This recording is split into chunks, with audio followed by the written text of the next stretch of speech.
நாசருக்கு கூத்துலாம் நல்லா ஆட தெரியும். ஆனா நம்பூர் சைடு கூத்து தெரியுமான்னு தெரியல. அதனால தவசி நாடகத்துல ஒரு நல்ல பாட்டா சொல்லி கொடுத்துடலாம். சரி. அப்புறம் இந்த நரபலி சாமியாருக்கு இவரை படத்துல பார்த்துருக்கீங்களா?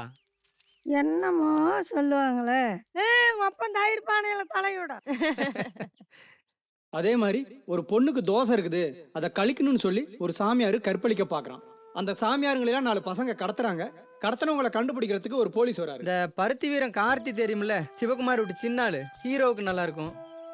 அடுத்து இந்த பிரகாஷ்ராஜ் வந்து அந்த கொடூரமான வில்லனுக்கு நல்லா இருக்கும். அப்புறம் இவங்க எல்லாரும் கேரக்டர் ரோலுக்கு, இந்த பகுத்தறிவு சாங்குக்கு சத்யராஜ். இந்த மூட நம்பிக்கையெல்லாம் பெரியார் வெங்காயம்னு சொல்லுவார்ல, அதனால படத்துக்கு வெங்காயம்னு டைட்டில் வச்சிடலாம். அந்த பசங்கள்லாம் அந்த போலீஸை கூட்டிகிட்டு அப்படியே மெதுவாக போகிறாங்க சார். அந்த ஹீரோ கேரக்டர் நம்ம கார்த்தி சார் பண்ண ரொம்ப நல்லா இருக்கும் சார். இந்த கதை ரொம்ப எமோஷனல் பேஸ்டாக இருக்கு. ஒரு ஃப்ளூக்கில் ஹிட் ஆனதான் உண்டு. என்னால் ரிஸ்க் எடுக்க முடியாதுப்பா.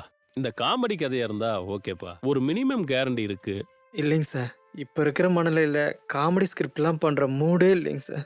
அதையும் மீறி அந்த ஸ்கிரிப்டை பண்ணாலும் நம்ம நினச்ச மாதிரி அவுட்புட் வருமாங்கிறது சந்தேகம் தான் சார்.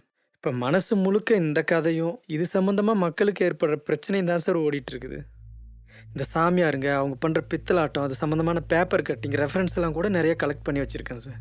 கொஞ்சம் எமோஷ்னலாக இருந்தாலும் கமர்ஷியலாக எல்லாரும் பார்க்குற மாதிரி படத்தை என்னால் பண்ண முடியும் சார். Please sir. சாரிப்பா, ரிஸ்க் எடுத்து பண்ணுற அளவுக்கு எனக்கு ஐடியா இல்லை.